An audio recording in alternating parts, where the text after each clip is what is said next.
ज्याचं नाव भंडासूर आहे, जो इल्युजन निर्माण करतो, जो पूर्णपणे व्यक्तीला डिस्ट्रॅक्ट करून टाकतो, जो त्याच्या आजूबाजूला फॉग निर्माण करतो. आणि हा भंडासूर तुम्हाला तुमच्या आसपास खूप जागेवर दिसेल. कशी आली जगन्माता तुमच्या आयुष्यात? जगन्माता माझ्या आयुष्यात आणि सेम गोष्ट जसा हा एक मोठा युद्ध चाललाय भंडासुराचा आणि ललिता देवीचा, त्याचाच एक दुसऱ्या डायमेन्शनमध्ये वाक्या किंवा वाचाच्या डायमेन्शनमध्ये जो युद्ध चाललाय तो चाललाय अर्जुनच्या मनोविचारांचा आणि भगवान श्रीकृष्णांचा. देवता खूप सिम्पल आहेत, खूप शांत आहेत. तुम्हाला फक्त निर्बल निरागस मन घेऊन, मनाची एक शांती घेऊन कोणत्याही दिव्यस्थळावर जाऊन फक्त एकदा बसायची गरज असते. मग आपण कसं ठरवायचं की मी कुठल्या देवतेची पूजा करू? तारकासूर जे आहे ते आपल्या स्पायनल कॉर्डमध्ये असतो. बरं. तो आपल्याला लेझी बनवतो, लेथार्जिक बनवतो. तर त्याला मारायला कार्तिकेयचा जन्म होतो. तो कार्तिकेय फायली Energy. आहे. येस, सेनापती. स्कंदमाता, सेनापती. बघा ऍक्च्युअल मध्ये बघा, तुम्ही जे बोललात किती बरोबर आहे. मग महाभारत स्टोरी खरी नाही? मला असं वाटतं ती एका आयामात खरी आहे. तुम्ही याला ग्रेट मानता, याला ग्रेट मानता, तर देव निवडायचा कसा, पूजा कुणाची करायची, तर कुठला देव भारी आहे मग? खूप जेव्हा आपल्याला ते ॲट्रिब्यूट्स जरी कळतात, तुम्ही मंत्र नका करू, तुम्ही नुसतं ॲट्रिब्यूट, तुम्ही फक्त तिला बघा ना. तुम्ही फक्त तिला बघा आणि तिला बघूनच तुम्हाला कळेल की ती काय तुम्हाला सांगण्याचा प्रयत्न करत आहे. म्हणजे थोडक्यात डिप्रेशनमध्ये असलेल्या व्यक्तीने श्रीविद्येची उपासना केली पाहिजे. डेफिनेटली. तर गणपती तत्व हा सगळ्यात जुना तत्व आहे जो डिस्कवर झाला. गणपती तत्व डिस्कवर झाल्यानंतर शिवतत्व डिस्कवर झालं. असं हे जे काही स्टिफनेस आलेली आहे प्रत्येकामध्ये, माझा देव सगळ्यात भारी, हे जे झालेलं आहे, आणि मग मी त्यांची साधना करतोय म्हणून तो भारी असला पाहिजे, हा वेगळा अट्टहास आहे. मी तुम्हाला एक गोष्ट सांगतो. पहिली गोष्ट, देवता कधी स्वतःशी भांडत नाही. राधा हे तत्व कुठून आलं? मी तुम्हाला आज खूप महत्त्वाची गोष्ट सांगतो. काही लोकांना ही गोष्ट माहिती आहे, काही लोकांना ही गोष्ट नाही माहिती आहे.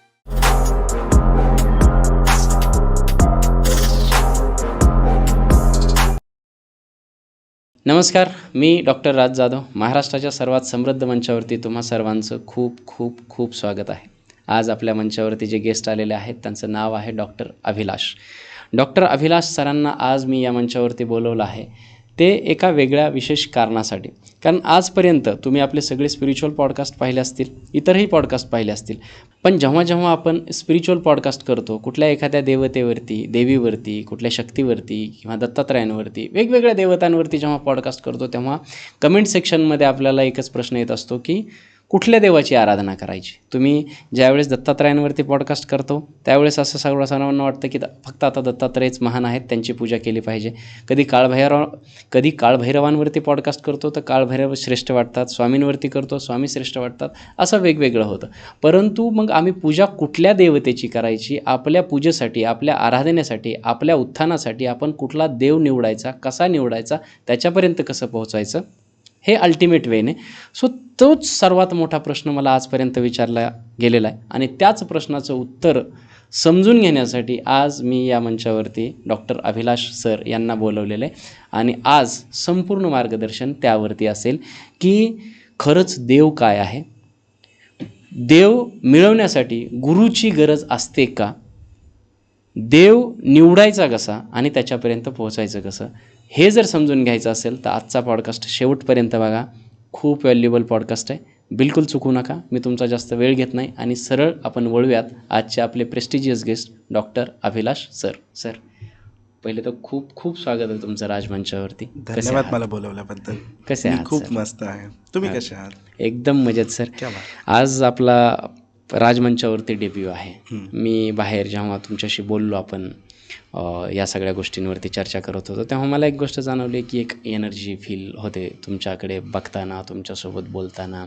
एक शांत आणि एक खूप असं सुंदर व्यक्तिमत्व तुमचं भावलं.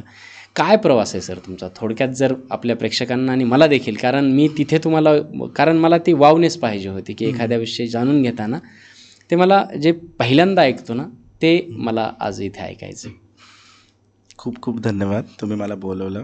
आणि ही जी शांती आहे ही खरं सांगू तर एक कदाचित आज निर्माण झालेली आहे. इतक्या वर्षांच्या प्रवासानंतर जेव्हा ते हळूहळू मनामध्ये ती ऊर्जा, ती शांती, ते चैतन्य, ते जे आपण देवत्व बोलतो ना, जेव्हा आपण मंदिरांमध्ये जातो ते घेऊन येऊन ते आता निर्माण झालेलं आहे. मी पण आधी खूप जास्त उथळ होतो आणि मी पण खूप जास्त कधी असा पण काळ गेला जेव्हा डिप्रेशनमध्ये होतो. आणि त्याच लेवलला जेव्हा मी तिकडे गेलो त्या डिप्रेशनच्या आहारी, तेव्हाच मला त्या देवता ऊर्जेने पकडलं. बरं. आणि तिकडनं मग तो माझा जो प्रवास सुरू झाला तो आज मला एका शांतीपर्यंत घेऊन आलेला आहे. ह्याचं पूर्ण श्रेय मी जगन्मातेला देतो. बरं. जगन्माता माझ्या आयुष्यात ज्या दिवशी आली, जेव्हा तिने मला श्रीयंत्राची रचना माझ्यामध्ये मांडली आणि जेव्हा तो श्रीयंत्र माझ्यात उतरायला लागला आणि तो मला जाणवायला लागला, तेव्हा ती आपोआप शांती माझ्यामध्ये निर्माण झाली. कशी आली जगन्माता तुमच्या आयुष्यात? जगन्माता माझ्या आयुष्यात, प्रत्येकाच्या आयुष्यामध्ये, ह्याच्या आधी जस्ट जेव्हा देवी आली त्याच्या आधीचा मी एक प्रत्यय देतो. प्रत्येकाच्या आयुष्यात ना तुम्ही बघा कधी ना कधी असा टाईम येतो जेव्हा तो सुसायडल होतो, जेव्हा तो फ्रस्ट्रेट होतो, जेव्हा तो स्ट्रेसमध्ये जातो, त्याला कळत नसतं आयुष्यात काय करायचं आहे, कुठल्या मार्गाला जायचं आहे. आणि अचानकपणे कुठून तरी ती दिव्य लाईट येते किंवा जनरेट होते आपल्या बॉडीमध्ये. आणि तुम्ही कुठलीही वैदिक टेक्स्ट उचला, कुठल्याही एका असुरचा प्रादुर्भाव होतो आणि तो असुर सगळीकडे हाहाकार करायला लागतो आणि त्याचा त्राहिमाम आणि तो त्रास सगळीकडे जेव्हा पसरतो तेव्हा तो देवत्व प्रकट होतं. असुर म्हणजे आपल्या आतला असुर. येस, सगळ्या प्रकारचे असुर आपल्या आतच आहेत. कोणतेच असुर कुठे बाहेर नाही आहेत. असुरचा अर्थ हा असतो जो सुरात नाही आहे, जो रिदममध्ये नाही आहे, जो डिस्ट्रॅक्ट करतो. आणि आपल्या आतले मनोविचार की असे काही जे आपल्याला डिस्ट्रॅक्ट करून टाकतील, आपल्याला बरोबर काय करायचं आहे ते न दाखवता आपल्याला कुठेतरी भलतीकडे घेऊन जातील, हे असतात असुर. हे डिस्ट्रॅक्ट करतात. असाच एक खूप मोठा असुर आहे डॉक्टर. असे तर तुम्ही बघाल तर खूप सारे असुर आहेत, स्पेसिफिक असुर आहेत ज्यांना मारायला स्पेसिफिक देवता आहे. जसं भस्मासुरांना मारायला शिवजी आहे, तारकासुरांना मारायला आपले कार्तिकेय आहेत. प्रत्येक असुराला मारायला स्पेसिफिक देवता आहे. महिषासुराला मारायला दुर्गा देवी आहे, कंसाला मारायला कृष्ण आहे. तसंच असं समजा तुम्ही ह्या युनिवर्स आणि डायमेन्शनच्या परे, हे जे डायमेन्शन आहे, 3D वर्ल्ड आहे, जगत आहे, ह्याच्या परे एक असा असुर आहे ज्याचं नाव भंडासुर आहे, जो इल्युजन निर्माण करतो, जो पूर्णपणे व्यक्तीला डिस्ट्रॅक्ट करून टाकतो, जो त्याच्या आजूबाजूला फॉग निर्माण करतो. आणि हा भंडासूर तुम्हाला तुमच्या आसपास खूप जागेवर दिसेल. ज्या लोकांना ॲडिक्शन्स आहेत, ज्या लोकांच्या मनामध्ये खूप तीव्र विचार येतात, जे सुसायडलपर्यंत पोहोचून जातात, त्यांना हा भंडासूर त्रास देत असतो. आणि हा भंडासूर जो असतो ना, ह्याला मारायला देवी ललिता महात्रिपुर सुंदरी जागृत होते आत्मा, आणि ती पण आतमध्येच जागृत होते. जेव्हा तुम्ही त्या असुरच्या प्रभावात असता तेव्हा तुम्हाला सुसायडल वाटतं, तेव्हा तुम्हाला लाईफमधनं लाईफलेस, रसहीन वाटायला लागतं, कुठेच इच्छा नाही राहत कोणत्या गोष्टी करायची. आणि हे तुम्ही बघा कॉग्नेटिव्ह सायकोलॉजीच्या हिशोबाने सगळे डिप्रेशनचे ट्रेट्स आहेत. आणि सेम गोष्ट, जसा हा एक मोठा युद्ध चाललाय भंडासुराचा आणि ललिता देवीचा, त्याचाच एक दुसऱ्या डायमेन्शनमध्ये वाक्या किंवा वाच्याच्या डायमेन्शनमध्ये जो युद्ध चाललाय तो चाललाय अर्जुनच्या मनोविचारांचा आणि भगवान श्रीकृष्णांचा.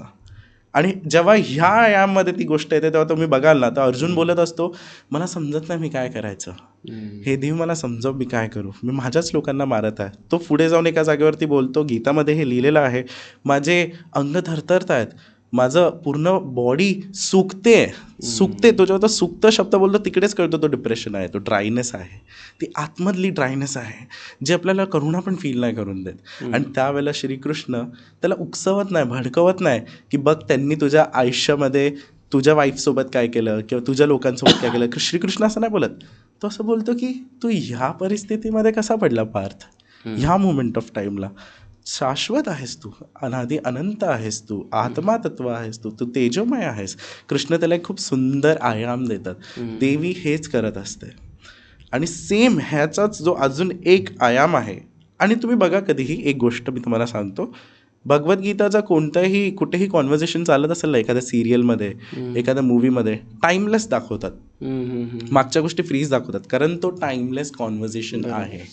सेम ह्याचं वर्णन अजून एका ह्याच्यात आहे, जे युद्ध आता इकडे टसन चालू आहे. जसं वरती वाच्यावरती चालू होतं, इकडे टसन चालू, ती म्हणजे महिषासूर आणि दुर्गामध्ये.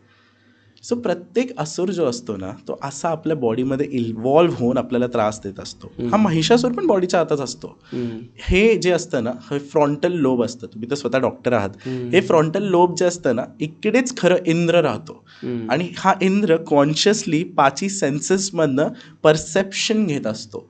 ते जे पाची सेन्सेस आहेत ते इंद्रिया, त्यांचा अधिपती इंद्र, आणि तो जो इंद्र आहे तो फॉगी होऊन जातो. कधी कधी बघा तुम्हाला फॉग असं इकडे जनरेट Congestion. होतो, कंजेशन जनरेट होतं आणि त्यामुळे असं वाटतं की अरे काही समजत नाही काय करायचं, काय कुठे काय करू शकतो आपण. त्याचं मिनिंग काय, त्या इंद्रावरती एखाद्या असुरने अधिपत्य केलं.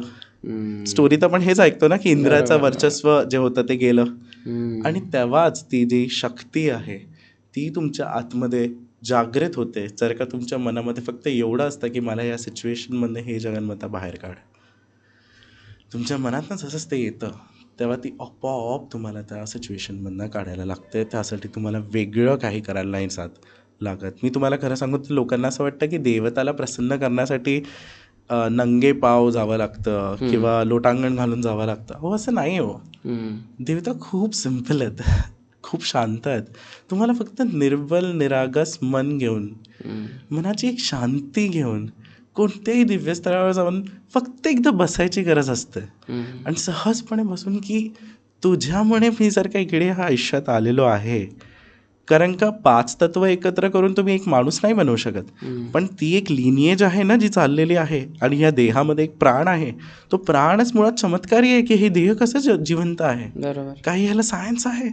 पण सायन्समध्ये बोलू शकतो का की ह्याच्यात आतमधला तो आत्मा कसा निर्माण झाला, तो कॉन्शियसनेस कसा निर्माण झाला, तो होता ऑलरेडी. मग अशा मंदिरांमध्ये जाऊन तुम्ही सहजपणे बोलाल की जर का तुझ्यामुळे तो कॉन्शियसनेस क्रिएट झाला आहे तर तू मला मार्ग दे, तू मला रास्ता दाखव, तू मला कुठेतरी घेऊन जा. संपूर्ण शरणागती. येस. आणि आपोआप ती जेव्हा तुम्ही जाते तुमची तिकडे आणि तुमचं मन तिकडे एकाग्र व्हायला लागतं, ती शक्ती आपोआप तुमच्या आतमध्ये जागृत व्हायला लागते. आता तुम्ही जर का श्रीयंत्र व्यवस्थितपणे बघाल तर जगामध्ये जितके पण मंदिर आहेत त्यांचा जो ट्रायंगल आहे तो प्रॉपर एका शेपमध्ये बनलेला आहे. हा श्रीयंत्राचा मेरूचा स्वरूप आहे. तुम्ही जेव्हा मेडिटेशनमध्ये एका डायरेक्शनमध्ये बसता तेव्हा तुमची स्पायनल कॉर्ड स्ट्रेट होते.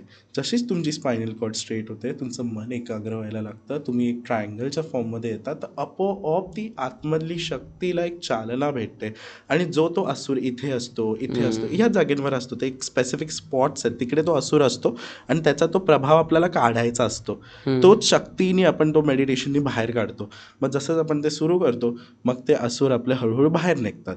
जसेच ते किटाणू म्हणून असुर जे असतं ते बाहेर निघतात आणि तुमची बॉडी शुद्ध व्हायला लागते, तुम्ही एका पीसमध्ये यायला लागता. तुम्ही जसं आत्ता सांगितलं की तुम्ही सुद्धा कधीतरी खूप जास्त डिप्रेशनमध्ये होतात, सुसायडल टेंडन्सीज होत्या.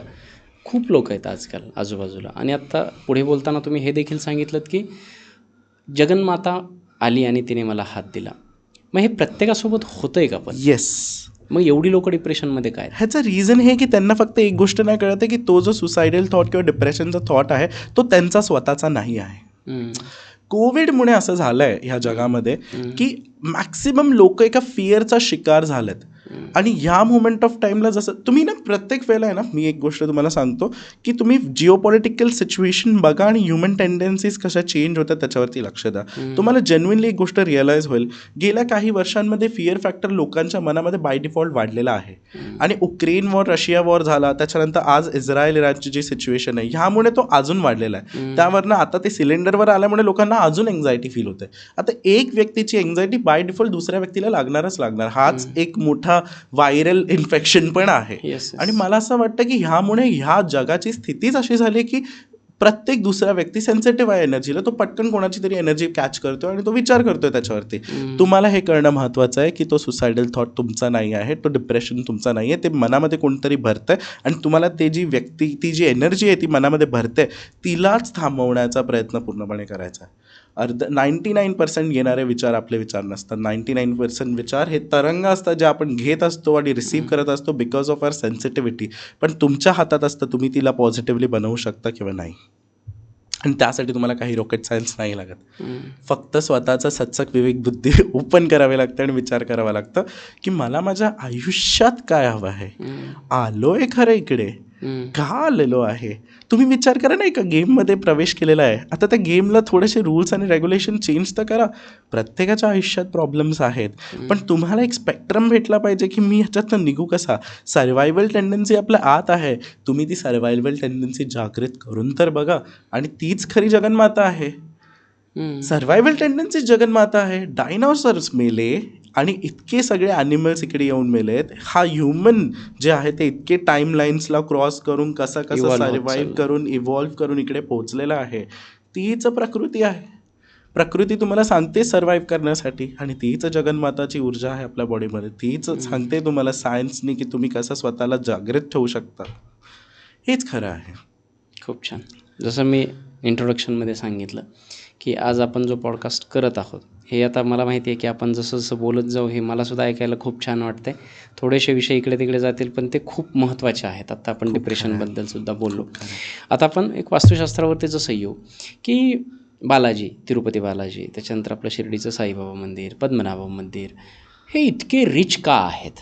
ह्याचं रिझन हे आहे की कोणतेही टेम्पल जे असतं ना ते 5ही सेन्सेसला तुम्हाला तृप्त करतं. तुम्ही कोणतं एक गोष्ट मला असं वाटतं की आपल्या देशामध्ये 52 शक्तिपीठ आहेत, 108 दिव्य देसम आहेत आणि 12 ज्योतिर्लिंग आहेत. ह्याच्या व्यतिरिक्त अष्टविनायक आहेत.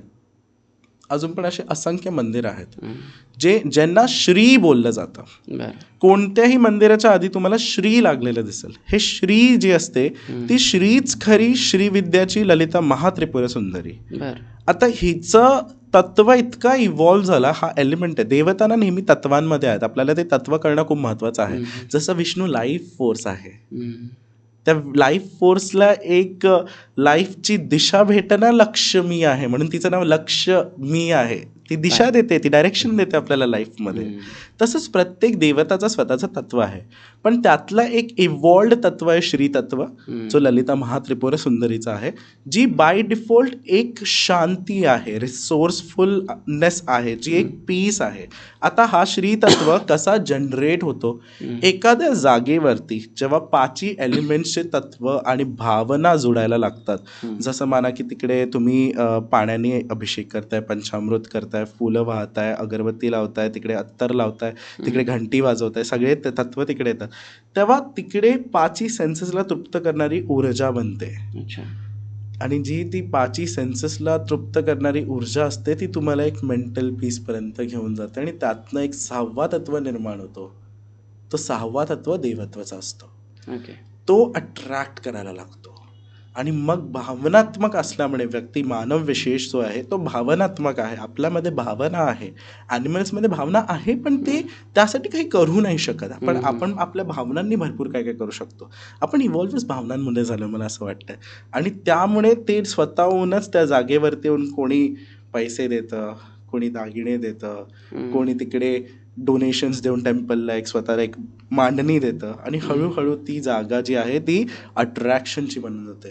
ती खरं तर फक्त पैसा नाही घ्यायचं, ते लोकांची भावना घेते आहे आणि त्यांना ते भावना प्रबळ करून देत आहे. आणि म्हणून मग लोक खुशी खुशी तिकडे खूप काय काय देतात. जसं आपण सांगितलं की ही मंदिराची ती वास्तू आहे, श्रीला तिथे स्थापित केलं जातं, तसंच तेच मंदिरातली शांती, पावित्र्य, सुख, समाधान आणि पैसा हे सगळं घरात आणायचं असेल तर काय करायला पाहिजे? मला असं वाटतं पहिलं म्हणजे सगळ्यात इम्पॉर्टंट आहे तुम्ही स्वतःला एक तर जाणून घ्या जिओमॅट्रिक शेप काय आहे त्या जागेचा. बरं. तुम्ही बघा कोणतेही टेम्पल हे नेहमी पिरामिडल आहे. ह्याचं रिझनच आहे की तुम्ही तिकडे जाऊन साधनात्मक दृष्टीने बसू शकता. तुमच्या आतमध्ये पण तुम्हाला तो पिरामिड जाणवेल. तुम्ही पहिलं तर घरामध्ये एक स्थान डिसाईड करा जिकडे तुम्ही बसून मेडिटेशन कराल, त्या पिरामिड शेपमध्ये बसून. मी एक लॉजिकल कारण देतो तुम्हाला, मी सहज तुम्हाला असं नाही सांगत आहे की फक्त जाऊन तिकडे बसा, पण जाणून घ्या. जर का तिकडे तो शेप आहे, तो ट्रायंगल तसा आहे, तर मी माझ्या घरात पण असंच जाऊन बसलं पाहिजे, अशाच स्वरूपात बसलं पाहिजे. देवता पण असेच बसतात. कुठलेही देवता तुम्हाला बघाल तुम्ही असेच दिसतील तुम्हाला. आणि शिवजी तर साक्षात तुम्हाला नेहमी ह्याच पोझिशनमध्ये दाखवले जातात. ह्याचं रिझनच आहे की ते परसेप्शन तुमच्या मनात उतरलं पाहिजे आणि त्या मनातून तुमच्या आत्मात उतरलं पाहिजे. जेव्हा तुम्ही ते सुरू करता तेव्हा ते असून नष्ट व्हायला लागतात बॉडीमधले, जसं मी तुम्हाला स्टार्टिंगला सांगितलं. आणि तेव्हा तुम्हाला एक शांतीची जागा घरामध्ये क्रिएट व्हायला सुरू होते. आता तिकडे तुम्ही एक छोटासा श्रीयंत्र ठेवा, किंवा तुम्हाला जी देवता विशेष आवडते तिची एक मूर्ती ठेवा, किंवा एक पादुका ठेवून द्या, काही जे तुम्हाला ठीक कुठलीही देवता. येस, भावनात्मक तुम्हाला जे आवडेल ते. मग त्याची तुम्ही पूजा सुरुवात करा. पाण्याने त्याच्यावरती अभिषेक करा, दूध घ्या, पंचामृत घ्या, फुलं घ्या, आणि आठवड्यातनं एकदा केला तरी चालेल. पाचीच्या पाची गोष्टी, अगरबत्ती पण असल्या पाहिजेत, सगळ्या गोष्टी, आपण जरा घंटी पण details असल्या पाहिजेत. कुठल्या कुठल्या 5 गोष्टी? एक म्हणजे पाणी ओके. आणि पंचामृत, ओके. दुसरं म्हणजे फुलं, ओके. तिसरं अगरबत्ती ओके. सुगंध येण्यासाठी, अत्तर, घंट्या हम्म, हम्म. आणि नैवेद्य. ओके. सो दॅट पाची सेन्सेस तृप्त होतात. Satisfied. या सगळ्यांचे सेन्सेस आहेत ना, प्लस वस्त्र, हम्म. वस्त्र फील देतो. तर ह्या सगळ्या गोष्टी जेव्हा येतात, जे तुम्ही घालता किंवा जे तुम्ही यूज करता तेच तुम्ही देवाला अर्पण करतात. आणि जेव्हा तुम्ही हे सगळे अर्पण करता देवाला, त्याच्यानंतर तिकडे ती एक जागृती निर्माण होते. अच्छा. तिकडे एक डायमेन्शन ओपन होतो, जिकडनं देवतांची ऊर्जा येऊन तिकडे बसायला लागते. जेव्हा देवतांची ऊर्जा तिकडे येऊन बसायला लागते, स्वतः लक्ष्मीची ऊर्जा तिकडे येऊन बसायला लागते. लक्ष्मी फक्त आणि फक्त पैशांशी संबंधित नाहीये, ती लक्ष तुम्हाला एक डायरेक्शन देते, ती डायरेक्शन देणारी आहे. लक्ष्मी काय आहे खरं तर, तुमच्या लाईफमध्ये गोल आहे तुम्हाला 1000 करोड कमवायचे आहेत, ही लक्ष्मी आहे. ते 1000 करोड लक्ष्मी नाही आहे, तिच्या असलेल्या आणि ते सगळ्या गोष्टी येणार आहेत, पण तुम्हाला ती सोबत असल्या पाहिजे, हे हवं असलं पाहिजे. That Lakshmi should be with me. ते 1000 करोड खूप छोटे आहेत. खूप छोटे आहेत, खूप छोटे आहेत. अंबानीने जर का असा विचार केला असता मग ते अंबानी नसते झाले. That is important, you should understand that. मला असं वाटतं पहिली गोष्ट. दुसरं म्हणजे की देवता जे आहेत ते पीस आहेत. आपल्याकडे एक गोष्ट खूप वेळा अशी झाली आहे, बॉलिवूड मूवीज म्हणा, सिरियल्स म्हणा, देवतांकडे बघण्याचा दृष्टिकोन लोकांचा असा आहे की लोक एकदम जेव्हा त्यांना त्रास होतो तेव्हाच देवतांकडे जातात, आई वाचव असं, आणि मग तुम्ही पायात काय न घालता पण जाता किंवा कधी पण जाता. नो, देवता फक्त तेव्हाच नाही इम्पॉर्टंट आहेत. तुम्ही जे हे पीस बघताय ना, देवीने मला डेफिनेटली तेव्हा वाचवलं, पण नंतर मी तिच्यासोबत होतो ना एवढा टाईम, आणि तो टाईम मी तिला देत होतो ना. तुम्ही रोजचं रिलेशन बनवा देवतांसोबत. तुम्ही ती जी जागा निर्माण केली तिकडे रोज बसा. जेव्हा तुम्ही रोज तिकडे बसता तेव्हा तो आपोआप ती साधना शक्ती वाढायला लागते आणि मग ती जागृत होते. ओके. ती जी आता जागा, हा प्रश्न प्रेक्षकांच्या मनात येईलच. ती एखादी दिशा वगैरे असली पाहिजे, काही कोपरा असला पाहिजे, की काय असलं पाहिजे? कसं ठरवावं हे बसण्याचं ठिकाण? ती जी जागा आहे ना, पहिलं तर घरामध्ये या तर नॉर्थ ईस्टची दिशा असली पाहिजे. ओके. वास्तूच्या दिशा खूप इम्पॉर्टंट आहेत. तुम्ही माना किंवा ना माना, तुमच्यावरती ते इफेक्ट करत आहेत. त्याशिवाय टेम्पल आर्किटेक्चरमध्ये नसतं. आणि व्हॅटिकन चर्च पण वास्तुशास्त्राच्या रूल्सनी बनलं. काय बोलाल तुम्ही मग? जगामधले मोठे मोठे रिलिजन्स वास्तुशास्त्राला फॉलो करतात. बकिंगम पॅलेस पण वास्तुशास्त्राच्या हिशोबाने बनलेलं आहे. बरं. खूप खरं आहे. आणि तुम्ही US सेक्रेटेरिएटची पोझिशन्स पण बघाल तर वास्तुशास्त्राच्या हिशोबानेच आहे. लोकांना असं वाटतं की हे फक्त बाय डिफॉल्ट म्हणजे योगायोग आहे की तसं काही प्लॅन केलेलं आहे? रचना आहे, प्रॉपर रचना आहे, रूल्स अँड रेग्युलेशन्स आहे. तुम्ही 0 डिग्री नॉर्थ सेटच नाही करू शकत. त्यावेळेला लोकांनी 0 डिग्री नॉर्थ सेट केलेलं आहे. म्हणजे विचार करा ना, काय अभ्यास असेल ना. 0 डिग्री नॉर्थ काय? समजा डायरेक्शन घेताय, आज पण तुम्ही आहे ना कंपासवरतीच बघू शकता की नॉर्थला 0 असं आहे. ओके. पण त्यावेळेला कंपास नव्हता ना.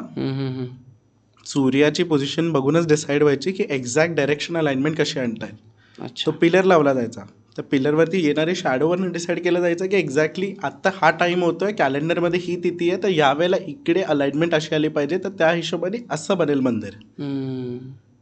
टेम्पल आर्किटेक्चर खूप गहन विचार आहे, खूप गहन सब्जेक्ट आहे. पूर्वीच्या काळात टेम्पल आर्किटेक्चरसाठी मी तुम्हाला खरं सांगू तर 7 वर्ष कॅलिग्राफी, क्रिएटिव्हिटी, डिझाईन्स करणं, 7 वर्ष शिल्पकारी करणं, 7 वर्ष ऊर्जा स्टडी करणं, 7 वर्ष अजून काय काय ॲक्टिव्हिटीज होत्या, अशा टोटल कितीतरी मला वाटतं 7 आयाम होते. 49 इयर्सचा पूर्ण अभ्यास होता 7x7. तेवढा झाल्यानंतर एखादा व्यक्ती शास्त्री बनायचा त्या सब्जेक्टमध्ये. बरं. इतकी डिटेलिंग नसायची. आज आपण त्या गोष्टी सहज उडवून टाकतो, अरे हे अध्यात्म काय किंवा हे असं काय. नाही, तसं नाही बाबा. खूप डिटेल्ड अभ्यास झाला आहे त्या गोष्टीचा. आपल्याला हे समजणं गरजेचं आहे. ओके. हां, मी ते जागा विचारत होतो. आपण रोज बसण्याची, पूजेची, ध्यानाची जी जागा आहे ती कशी निवडावी? घरामध्ये ना कसं असतं, काही दिशा आहेत. एक म्हणजे वेस्ट डायरेक्शन, दुसरं म्हणजे नॉर्थ ईस्ट डायरेक्शन, तिसरं म्हणजे नॉर्थ. आता ते कळणार कसं? घराच्या सेंटरला एक अंदाजन की हा घराचा सेंटर आहे, इकडे उभं राहा, तिकडनं चेक करा हम्म. की माझ्या घरामध्ये वेस्ट कुठे येते, तिकडे बसा, किंवा नॉर्थ ईस्ट कुठे येते तिकडे बसा, किंवा नॉर्थ कुठे येते तिकडे बसा. बरं. हे काही ऊर्जाचे केंद्र आहेत हम्म. जिकडे ऊर्जा डायरेक्ट येते, आणि तिकडे तुम्ही बसाल तर प्रॉस्पॅरिटी जनरेट व्हायला लागतं. अच्छा, ध्यानासाठी बसून. आणि तिथेच देवघर असलं पाहिजे, डेफिनेटली त्याच साईडला देवघर वगैरे Yes. असलं पाहिजे. ध्यान. आणि तसं तर आध्यात्मिकदृष्ट्या खूप त्या डिटेलमध्ये गेलात तर एक रिअलायझेशन होईल की ध्यान आत्मचेतनासाठी असतं, सेल्फ रिअलायझेशनसाठी असतं, हम्म. आणि देवांची जी आपण पूजा अर्चना करतो तिकडे जो ध्यान लावतो तो फक्त आपला मनोबळ वाढवण्यासाठी असतं. दोन्ही खूप वेगवेगळ्या गोष्टी आहेत. म्हणून ऋषीमुनी कधी मंदिरातच फक्त नाही जायचे, तर ते गुफांमध्ये जाऊन साधना करायचे. ओके. ह्याचं रिझन हे होतं की ते सेल्फ रिअलायझेशनपर्यंत जात होते. आणि देवतांचं काम, मुळात देवता का आले या जगामध्ये मला असं वाटतं, कुठलेही देवता तुम्हाला आयुधांसोबत दिसतील, कुठलेही देवता, त्याचं रिझन हे की देवता फक्त आणि फक्त एका स्पेसिफिक असुराला मारण्यासाठीच आले होते. जसं आता तुम्ही स्टोरीजमध्ये पण बघितलं, कोल्हासुराला मारायला कोल्हापूरमध्ये देवी आली, तुळजाभवानी महिषासुरला मारायला आली. प्रत्येक देवता फक्त त्या स्पेसिफिक कारणासाठी आलेत. तर त्यांचं काम काय, तिकडे बसून राहणं, तिकडे ऊर्जा पूर्ण स्थापित करणं. तुम्हाला एखादा स्पेसिफिक असुराने डिस्ट्रॅक्ट केलेला आहे, प्रॉब्लेम क्रिएट करतोय, तुम्ही त्या जागेवरती जा, ती तुम्हाला क्लिअर करून देईल, तुम्ही परत जाऊ शकता. त्याच्याने तुम्हाला साधना भेटेल, शक्ती भेटेल, आणि नंतर मग तुमची एक सेल्फ रिअलायझेशनची जर्नी सुरू होईल. ओके. परंतु हे कसं ठरतं की आपण कुठल्या देवाची, किंवा काय होतं की प्रत्येकाला, तुम्ही जसं मगाशी सांगितलं त्याच्यावरून माझ्या डोक्यात हा प्रश्न आला की प्रत्येक असुराला मारण्यासाठी एका देवतेची किंवा देवताची निर्मिती झाली मीन्स आले, आणि त्यांनी त्यांचा तो कार्यभाग पूर्ण केला आणि ते स्वग्रही स्वस्थानी गेले. सो आपण प्रत्येकाच्या लाईफमध्ये प्रॉब्लेम्स वेगवेगळे आहेत. जसं आपण थोडंसं हे दोन्ही गोष्टी कोरिलेट केल्या तर प्रत्येकाच्या आयुष्यात वेगवेगळा प्रॉब्लेम आहे, प्रत्येकाला वेगळ्या देवतेची गरज आहे, असं माझी समज आहे. ही खरी आहे की खोटी, तुम्ही सांगा. मग आपण कसं ठरवायचं की मी कुठल्या देवतेची पूजा करू? सो ह्याच्यामध्ये मी तुम्हाला 2 गोष्टी सांगतो. एक म्हणजे टेम्पल आर्किटेक्चरवरती मी रिसर्च वर्कची बुक लिहित आहे, प्लस मी ह्या गोष्टीवरती पर्सनली काम करत आहे. आसुर प्रवृत्ती जाणून घेणं. ओके. तारकासूर जे आहे ते आपल्या स्पायनल कॉर्डमध्ये असतो. तो आपल्याला लेझी बनवतो, लेथार्जिक बनवतो. तर त्याला मारायला कार्तिकेयाचा जन्म होतो. तो कार्तिकेय फायरी आहे. येस, सेनापती, स्कंदमाता, सेनापती. बघा ऍक्च्युअल मध्ये बघा, तुम्ही जे बोललात किती बरोबर आहे. त्यांचे जे तत्व आहेत ना, ते तत्व आपल्याला कळणं इम्पॉर्टंट आहे. मग तो सेनापती तत्पर असतो नेहमी, तर तो लेझीनेसला तुरंत हरवून टाकतो. तो भंडासूर जो आहे तो इल्युजन आहे. काही लोक इल्युजनमध्ये पडतात, अरे असं झालं तर, तसं झालं तर, हे झालं तर, ते झालं तर. मग ती देवी येते आणि ती देवी येऊन त्यांना ते इल्युजनला काढून टाकते. आता देवतांचे तत्व पण इम्पॉर्टंट आहेत. जसं ललिता महात्रिपुरा सुंदरी जी शक्ती आहे, तुम्ही जर का बघाल तर तिच्या हातामध्ये धनुष आहे, तिच्या हातामध्ये, आणि एका हातामध्ये बाण आहेत. बाण फुलांचे आहेत, धनुष उसाचा आहे. देवी उसाच्या धनुषनी भंडासुराला मारते. समजण्याचा अर्थ खूप इम्पॉर्टंट आहे. तुम्ही जेवढं स्वीटली बोलता, तुम्ही हे ऐकलं पण असेल की तोंडात साखर ठेवली पाहिजे आणि डोक्यावरती बर्फ ठेवला पाहिजे जेव्हा तुम्ही बिझनेस पण करताय किंवा काम पण करताय, डे टू डे लाईफमध्ये. त्याच्याने तुमच्या गोष्टी जास्त इझिली होऊन जातात. भंडासूर तुम्हाला काम नाही करून देईल, तो डिस्ट्रॅक्ट करेल. तो तुम्हाला राग मनामध्ये जनरेट करेल किंवा तो तुम्हाला द्वेष जनरेट करेल. तुम्ही बघा ना, ज्यांना डिप्रेशन असतात ते ना एका वेगळ्याच दृष्टिकोनाने लोकांना बघतात आणि वागतात. सगळेच शत्रू वाटतात त्यांना. एक्झॅक्टली. आणि त्या लेवलला देवी काय करते, तिकडे येते, ती धनुष घेते जो उसाचा आहे, ज्यामुळे ती स्वीटनेस तयार करते त्या व्यक्तीमध्ये, गोडवा, की तो सिच्युएशनली लोकांना त्रास नाही देईल आणि स्वतःला पण ठीक करायला लागेल. आणि तिचे जे मागचे 2 हात आहेत ना, एकामध्ये पाश आहे आणि एकमध्ये अंकुश आहे. पाश डिप्रेशनमध्ये असलेला व्यक्ती त्या टाइम टेबल नाही फॉलो करत, कधीही उठतो, कधीही झोपतो, कधीही काही काम करतो. त्याचा भैसा नेहमी असा फिरतच असतो, तो रेडा जो असतो असं फिरतच असतो. देवी त्याला लगाम लावते, अंकुश आणते, त्याला पाश लावते, प्रॉपर त्याला याच्या बांधनात आणते आणि टाइम टेबल सेट करवते, त्याला डिसिप्लिनमध्ये आणते. आणि सोबतच जो अंकुश असतो तो हत्तीला चुभवण्यासाठी असतो, आपल्या विचारांचा हत्ती, इमॅजिनेशनचा हत्ती. डिप्रेशनवाला व्यक्ती किती इमॅजिन करत असतो, त्याला चुभवून त्याला ती डायरेक्शन देत असते, डिसिप्लिन करत असते. सो देवतांचे जे हे ॲट्रिब्यूट्स आहेत ना, हे खूप महत्त्वाचे आहेत, खूप महत्त्वाचे. जेव्हा आपल्याला ते ॲट्रिब्यूट्स जरी कळतात, तुम्ही मंत्र नका करू, तुम्ही नुसतं ॲट्रिब्यूट, तुम्ही फक्त तिला बघा ना, तुम्ही फक्त तिला बघा आणि तिला बघूनच तुम्हाला कळेल की ती काय तुम्हाला सांगण्याचा प्रयत्न करत आहे. म्हणजे थोडक्यात डिप्रेशनमध्ये असलेल्या व्यक्तीने श्रीविद्येची उपासना केली पाहिजे. डेफिनेटली. किंवा मी असं सांगेल, एखाद्या देवीच्या मंदिरात जा. देवी तर श्री सगळीकडे आहे. बरोबर. सहज त्या मंदिरात जा. त्या मंदिरात गेल्या मात्रांनी ती जी आसुरी प्रवृत्ती कुठे बॉडीमध्ये आहे तर ती लूजन व्हायला तयार होते. एका दिवसात काही फरक नाही होत. तिचे तार तुम्हाला तोडण्याची गरज आहे, त्या ग्रंथी तुम्हाला तोडण्याची गरज आहे. ती अशी स्टिक झाली आहे, च्युइंगम सारखी चिकटलेली असते तुमच्या तारेंमध्ये, ती आसुरी प्रवृत्ती जी असते. आणि ती तिकडे डिस्टर्ब करत असते प्राणिक फ्लोला. आणि ते प्राणिक फ्लोला लूजन अप करून ठीक करण्याची गरज असते. जसंच तुम्ही तिकडे जाता तर बाय डिफॉल्ट देवी ते हळूहळू काढून टाकते. तर तुम्ही म्हणून लोक बोलतात 21 दिवस या मंदिरात जा, 15 दिवस या मंदिरात जा. त्याच्याने होतं काय, तिचे सगळं निघून जातं. मग एकदा क्लॅरिटी आली की मग तुम्ही व्यवस्थित होता. तुम्हाला बसून मेडिटेशन करायचीच गरज असं नाही. आणि जनरली मी एक गोष्ट सजेस्ट करतो, जेव्हा तुम्ही एखादी प्रॉब्लेम फेस करताय तेव्हा तुम्ही बसून मेडिटेशन नका करू. तुम्ही धावा घ्या एखाद्या टेम्पलमध्ये. कारण का तुम्ही जेव्हा बसून मेडिटेशन करणार ना, ही जी प्रवृत्ती असते नेगेटिव्ह आसुरी प्रवृत्ती, ती नेहमी तुम्हाला एकटं पाडेल. बरं.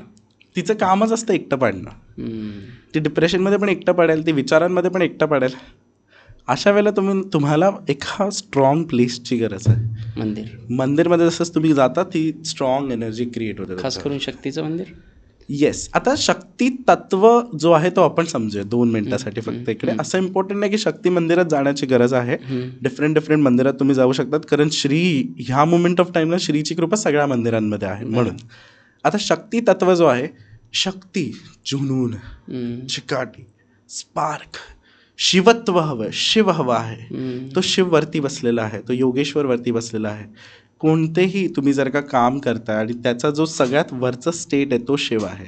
आणि तुमच्या आतली ती जी चिकाटी आहे की मला तिकडे पोहोचायचं आहे, ती शक्ती आहे. तुम्ही शक्ती मंदिरात तो थॉट घेऊन जा की मला जो माझं काम आहे ते जुनूननी जज्बेनी व्यवस्थित करायचं आहे. देवी तुम्हाला ते प्रदान करते. शिवाकडे घेऊन जाते. हां. आणि तो शिव काय आहे, तो शिव तुमच्या लाईफमधला गोल आहे. आणि तो एक वरच्या लेवलला बसला म्हणून तो कैलासावरती आहे, पीसफुली बसलेला आहे, सुकूनमध्ये आहे. ती त्याची स्टेट आहे. खूप छान. विचारू अजून थोडंसं याच्यामध्ये काय होतं, जसं आता तुम्ही सांगितलं की शिवाची आराधना कोणी केली पाहिजे, शक्तीची आराधना कोणी केली पाहिजे. आजकाल हे राधा तत्व जे आत्ता आलेलं आहे आपल्या, म्हणजे प्रेमानंद महाराज यांच्यामुळे, आदरणीय प्रेमानंद महाराज यांच्यामुळे, हे काय आहे? म्हणजे बरेच याच्यावरती थोडेसे वादविवाद असतात की राधा हे पात्र वेदव्यासांनी लिहिलेल्या महाभारतामध्ये किंवा कृष्णचरित्र याच्यामध्ये येतच नाही. पण आता प्रेमानंद महाराज सरळ राधा जपायला सांगतात. ते पात्रच अवेलेबल नव्हतं इतिहासामध्ये, आपल्या पुराणांमध्ये किंवा कृष्णचरित्रामध्ये. सो ते कुठून आलं? राधा हे तत्व कुठून आलं? मी तुम्हाला आज खूप महत्त्वाची गोष्ट सांगतो. काही लोकांना ही गोष्ट माहिती आहे, काही लोकांना ही गोष्ट नाही माहिती आहे. मी जे काही बोलेल त्यांनी फक्त साधनेमध्ये त्या गोष्टीला आतमध्ये उतरू द्यावं. आपल्याला ऐकणारी लोक एक खूप मोठ्या स्पेक्ट्रममध्ये आहेत, प्रत्येक विचारांचे आणि शैलींचे आहेत. आणि मला असं वाटतं की हा मेसेज मेडिटेशन करणाऱ्या साधक लोकांसाठी खूप जास्त मौल्यवान ठरेल आणि त्यांनी तो आत्मसात करून घ्यावा. कसं आहे माहिती आहे का, आपल्या देशामध्ये जसं तुम्ही आत्ता बोललात आणि एकदम बरोबर बोललात की कुठेच वेदव्यास लिखित महाभारतामध्ये किंवा बाकी भागवत पुराणामध्ये पण राधाचा उल्लेख नाही. आता राधा शब्द काय एक्झॅक्टली? राधाचा उलटं करा, धारा बाहेर जाते, धारा फ्लो होत असते. राधा आत येते, ती उलटी फ्लो होते, आत फ्लो होते. ती राधा कृष्णाशी प्रेम नाही करत आहे, ती राधा स्वतःच्या चैतन्य दिव्य स्वरूपशी प्रेम करत आहे. स्वतःमध्येच तिने आतमध्येच तो कृष्ण निर्माण केलेला आणि त्या कृष्णाच्या अवतीभोवती ती आतमध्ये फिरत आहे. ते बघून तो कृष्ण तिला मोहित आहे, म्हणून ती राधा त्या कृष्णाची. ते कृष्ण तिलाच का मोहित आहे, बाकी गोपींना का नाही मोहित आहे? किंवा तो रुक्मिणीशी पण जसा जोडला जातो तसा नाही आहे. तो दाखवतानाच तो कृष्ण पूर्णपणे राधाचा यासाठी दाखवला जातोय कारण त्या राधाने त्याला आत्मदेह तयार केलेला आहे, तो आत्मदेह तिने आणलेला आहे. हा राधा तत्व इतका गहन आहे, हा साधकांसाठी इतका मोठा आहे की तो तुम्हाला कुठल्या तरी वेगळ्याच डिवाईन ॲस्पेक्टपर्यंत घेऊन जाऊ शकतो. जसं आत्ता तुम्हाला फील होत असेल, एक सुंदरशी वाईब इकडे जनरेट झालेली आहे. ती शक्ती खूप स्ट्रॉंग आहे. आता मी तुम्हाला एक ह्याचं ॲन्सर सांगतो. आपल्या देशामध्ये जेव्हा मुघल आले ना त्यावेळेला सुफिझम पण आलं. Yes. जेव्हा सुफिझम आला तेव्हा प्रेमतत्वावरती खूप जास्त बोलणं व्हायचं. त्या दरम्यान असं झालं की आपल्याला देखील सनातनमध्ये प्रेमतत्व इव्हॉल्व्ह करण्याची गरज होती, कारण का कुठल्याच शास्त्रामध्ये आतापर्यंत प्रेमतत्व नव्हता. ओके.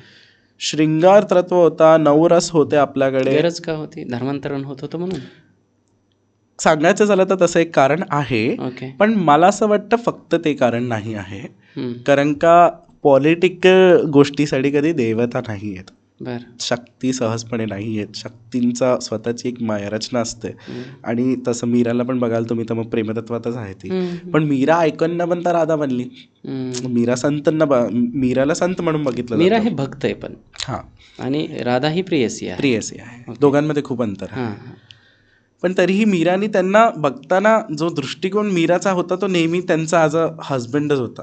हो. हो, तुम्ही बघाल तर स्टोरीमध्ये yes, पण नेहमी yes. हो, असं होतं की मी तुझी आहे, मी तुझी आहे असं. हम्म. आता झालं असं की सुफिझम तर होतंच आणि ह्यांना हवं होतं, तर त्या दरम्यान खूप सारे जेवढे पण मोठे मोठे लोक होते, दिग्गज होते, त्यांनी विचार केला की कोणासोबत तो तत्व जोडला जावा की प्रेम जे आहे ते लोकांपर्यंत पोहोचेल.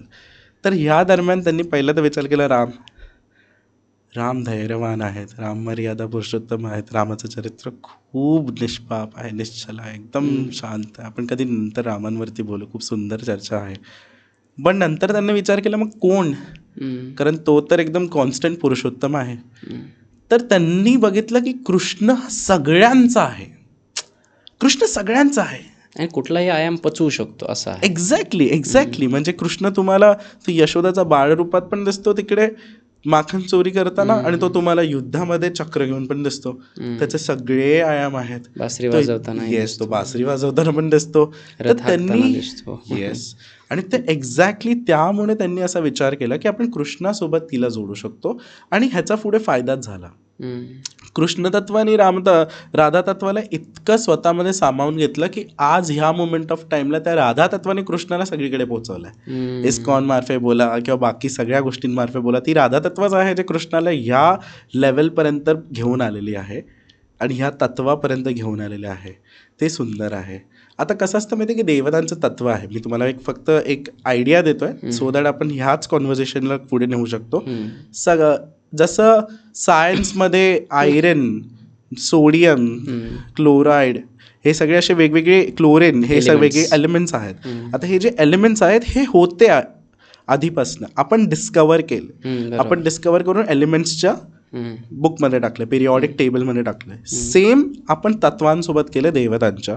आपण त्यांना डिस्कवर केलं, म्हणजे आपल्याला समजून आलं की अच्छा हे तत्व आहे. देवतांना जन्म नाही दिला, फक्त शोधलंय. येस, कुठल्याच देवतेला जन्म नाही दिला, बस शोधले. ते होतं, तो तत्व ऑलरेडी होता, पण आपल्याला जेव्हा त्याची रिक्वायरमेंट आली तेव्हा आपण त्याला यूज केला. AC कदाचित होता, आपण फक्त यूजच्या हिशोबाने त्याला सत्यात आणला. तो होता ऑलरेडी तिकडे, आपण फक्त युटिलायझेशनसाठी आणला त्याला. किंवा या तत्वांचा एक काळ असतो. हो, टाइम दिसते, म्हणजे एक वेळेनुसार ते तत्व वरती येईल. जेव्हा जगाला त्या तत्वाची गरज असेल तेव्हा ते तत्व आपोआप वरती येईल, असं सुद्धा असू शकतं. येस, तसंच असतं. कारण माणूस हा फार तुच्छ प्राणी बघायला गेलं तर ते तत्व उभं करू शकत नाही. खूप खरं आहे, असं मला तरी वाटतं. खूप खरं आहे.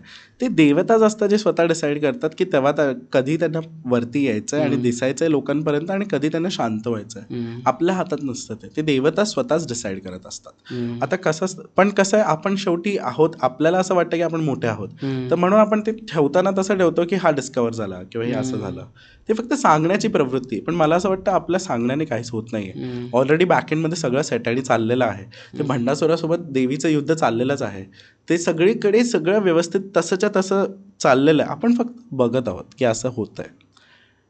मी जसं तुम्हाला ह्या तत्वांबद्दल सांगत होतो, तर गणपती तत्व हा सगळ्यात जुना तत्व आहे जो डिस्कवर झाला. गणपती तत्व डिस्कवर झाल्यानंतर शिवतत्व डिस्कवर झाला. तुम्ही बघाल तर आज पण शिवपुराणांमध्ये पार्वतीसोबत शिवांची जेव्हा लग्न होत असतं तेव्हा गणपतीची पूजा येते तिकडे, महागणपतीची पूजा. महागणपती, उच्चिष्ट गणपती हे खूप सगळ्यात जुनं तत्व आहे. त्या तत्वाला पण लोकांनी विभाजित केलं की ते 2 तत्वांनी बनलेलं, एक शिवत्व आणि शक्ती. म्हणून गणपतीची पूजा सर्वात प्रथम केली जाते. येस. हम्म. कोणत्याही मंदिरात तुम्ही बघाल तर तुम्हाला गणपतीची पूजा होताना दिसेल. कोणत्याही मंदिरात तुम्ही जा आणि कोणत्याही मंदिराच्या द्वारावरती पण तुम्हाला गणपती दिसेल. सगळीकडेच अग्रपूजेचा मान आहे समजा. येस, कारण का गणपती जे आहे ना ते सगळ्यात जुनं तत्व आहे आणि ते जागृत तत्व आहे आणि ते मेन तत्व आहे. ते गणपती तत्वच आहे ज्याला मोल्ड केलं जातं. म्हणून तुम्ही बघा आज पण गणपतीमध्ये वेगवेगळ्या प्रकारचे गणपती ठेवले जातात घरात. कोणी अशा शेपमध्ये ठेवतं, कोणी अशा स्ट्रक्चरमध्ये ठेवतं, कारण गणपती तुम्ही कसाही मोल्ड करू शकता. तो दिव्य तत्व आहे. त्याचे स्वतःचे स्वरूप आणि आयाम आहेत आणि ते असंख्य आयाम आणि स्वरूप आहेत. तेच पुढे जाऊन मग शिवत्व समजण्यासाठी लोकांनी शिवत्व निर्माण केलं. नंतर शक्ती निर्माण केली शक्तीला समजण्यासाठी. आता ही जी मी तत्व सांगतोय ना ह्याच्या पण एक लेअर मागे मी जातो. वैदिक लिटरेचरमध्ये वेद पहिले येतात, नंतर उपनिषद येतात, नंतर पुराण येतात.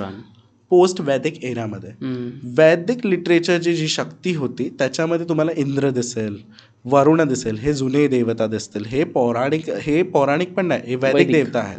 आणि पौराणिक देवता जे आज आपण ज्यांच्याबद्दल बोलतो की शिव आहे, शक्ती आहे, राम आहे, कृष्ण आहे, हे सगळे तत्व नंतर आलेले आहेत. पण ह्यांचा पण डायरेक्ट संबंध वैदिक देवताशीच आहे. ते आपण नंतर कधीतरी बोलू ह्याच्यावरती. बट द थिंग इज की हे जे वैदिक देवता आहेत ह्यांना समजण्यासाठी वेदव्यासाने त्याला एका स्टोरीमध्ये व्ह्यू करून आपल्याला दिलं. म्हणून वेदव्यास त्यांना ह्यासाठी बोललं जातं कारण का त्यांना वेदांचं ज्ञान आहे. तर त्यांनी हे सगळे जे वैदिक लिटरेचरचे देवताज आहेत त्यांनी सरळ उचललं आणि महाभारतची एक स्टोरी बनवून त्याच्यावर टाकून दिलं. महाभारत स्टोरी खरी नाही आहे? मला असं वाटतं ती एका आयामात खरी आहे. ओके. तिचं सत्य किती खरंच इकडे झाली की नाही झाली ह्याच्याशी आपल्याला कधी विचार नाही केला पाहिजे. कारण कृष्ण तत्व आहे ना जगामध्ये आणि तो तुम्हाला जर का फील होतो तर आपण असं समजावं की ते सत्य आहे. मी हे ह्यासाठी ह्याच्यावरती क्लॅरिटी नाही देत इकडे, कारण दोन्ही मतांची लोक आहेत. काही लोक असं बोलतात की ते आहे आणि ते झालंय. मला असं वाटतं की ते महत्वाचं नाही आहे की ते आहे किंवा झालंय, ते टाइमलेस आहे. आपल्याला आपण टाइमला ना खूप जास्त आपल्या परिप्रेक्षेने बघतो की आता 2016 चाललेलं आहे आणि 5000 वर्षांपूर्वी महाभारत झालं होतं. पण ते तसं नाही आहे. महाभारत प्रत्येक क्षणाला होत आहे. महाभारत पण आपल्या आत होत आहे. कृष्णाला चंद्रवंशी बोलतात. कृष्ण आपल्या हार्टच्या ह्या साईडला राहतो, डाव्या बाजूला. येस. आणि रामाला सूर्यवंशी बोलतात, तो सूर्य साईडला राहतो. रामाची स्टोरी कॉन्शियस माइंडशी संबंधित आहे, कृष्णाची स्टोरी सबकॉन्शियस माइंडशी संबंधित आहे. सबकॉन्शियसचे ट्रेट्स 16 प्रकारच्या आयामांमध्ये आहेत. ते 16 प्रकारचे आयाम 5 सेन्सेसचे आहेत, 5 सेन्सरी परसेप्शनचे आहेत, 5 सेन्स ऑर्गनचे आहेत.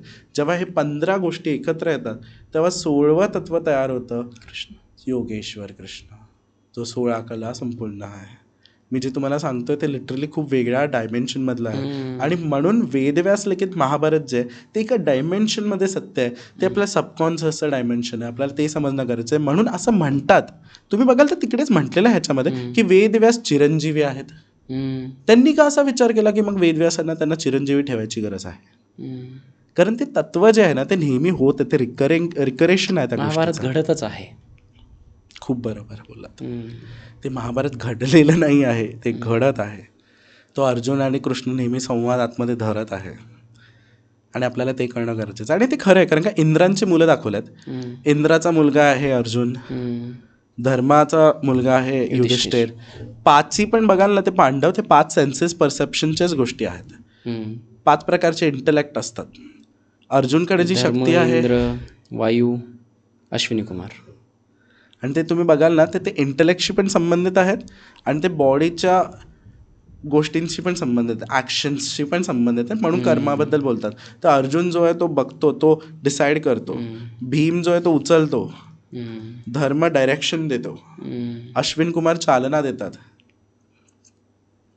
If you see it's like that. कौरवांचं काम फक्त एकच आहे. कसे दाखवलेत? आसुरी, डिस्ट्रॅक्ट करणारे.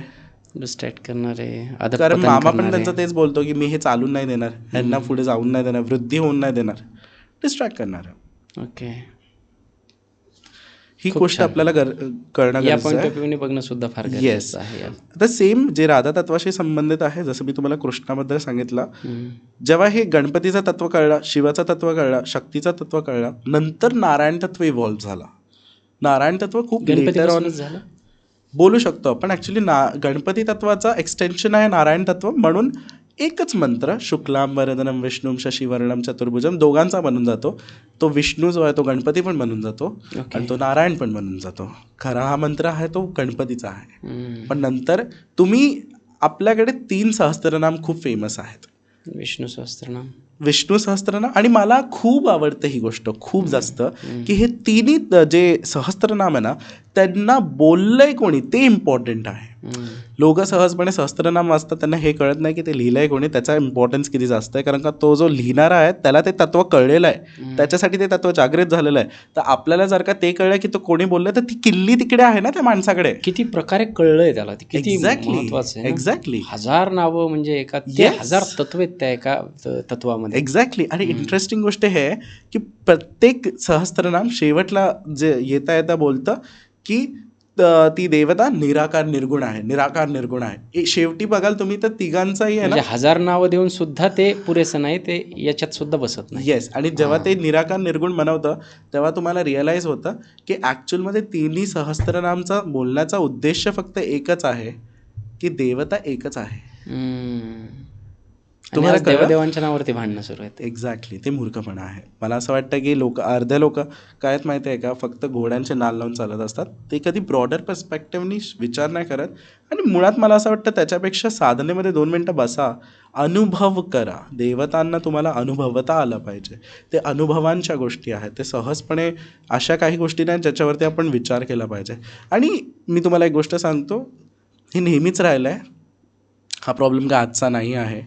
पहिलं शैविझममध्ये आणि वैष्णविझममध्ये भांडणं होते आणि आज तेच धर्मांमध्ये झालेले आहे. ते काही असं वेगळं काही झालेलं आहे, काहीच कधी चेंज नसतं होत. जसं चाललंय तसंच चालत राहतं. कारण का देवतांचे त्याचे स्तर वेगवेगळे आहेत. आता धर्मांमध्ये आहेत, त्याच्या खाली आलं तर आंतरधर्मीय पण आहेत, आंतरजातीय पण आहेत. प्रत्येकाचे देव वेगवेगळे आहेत. आता महापुरुषांचे वेगवेगळे केलेले आहेत. फक्त भांडण कन्सिस्टंट आहे. येस.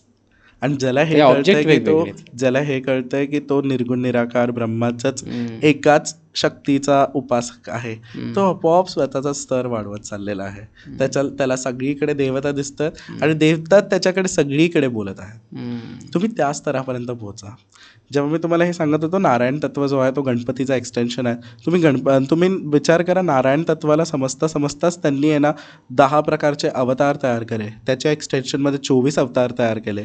आणि ते जेव्हा 24 अवतार बनवत होते तेव्हा त्यांना रिअलाईज झालं की विष्णू किती जास्त वास्ट आहे, त्याचा इंटेलेक्ट किती वास्ट आहे. म्हणून विष्णूच्या संप्रदायामध्ये हे डिसाईड झालं की त्यांनी नॉनव्हेज नाही खाल्लं पाहिजे, अनियन गार्लिक नाही खाल्लं पाहिजे. ह्याचं रिझन हे आहे की तो इंटेलेक्टशी संबंध आहे. जेव्हा तुम्ही हे सगळं परहेज करतात हळूहळू इव्हॉल्व होत जात आहे. येस, तेव्हा बॉडीमध्ये प्राणिक शक्तीचा फ्लो कसा असतो त्याला तुम्ही समजू शकतात आणि त्या तत्वाला समजू शकतात. ह्याच्यामध्ये पण मी एक गोष्ट बोलेन की साऊथमध्ये नरसिंहांचे असे काही मंदिरं आहेत, नरसिंह अवतारचे, जिकडे वैष्णव पण नॉनव्हेज खातात असं आहे. मी फक्त एक इन्फॉर्मेशन देत आहे इकडे. असं पण नाही आहे की फक्त वैष्णविझममध्ये नॉनव्हेज नाही खाल्लं जात. तिकडे पण काही जागा आहेत जिकडे उग्र स्वरूपाच्या देवतेची उपासनेसाठी ते केलं जातं. मला वाटतं आहार वगैरे तर हे थोडं जिओग्राफिकल पण असतं. मला असंच वाटतं. खूप खरं आहे. कारण आता कोकणामध्ये वगैरे माशांचा नैवेद्य वगैरे ठेवला जातो, कारण तिथे तेच मिळतंय. येस. आणि मला असं वाटतं ते खूप एक्सेप्टेड आहे. हां, एक्सेप्टेड आहे. देवतेला तुम्ही काही ऑफर करा, देवता कधी नाही ना बोलणार. ते तुमच्यासाठी तत्वच जर ती आहे, आपल्याला फरक नाही पडला पाहिजे. तुमचं स्वतःचा बॉडी मांसाने बनलेला आहे, मसल्सनी बनलेला आहे, आणि तुम्ही हे असं शरीर ज्याच्यामध्ये सगळ्या प्रकारच्या गोष्टी आहेत हे घेऊन तुम्ही मंदिरात जाताय, देवता तुम्हाला नकारतोय का?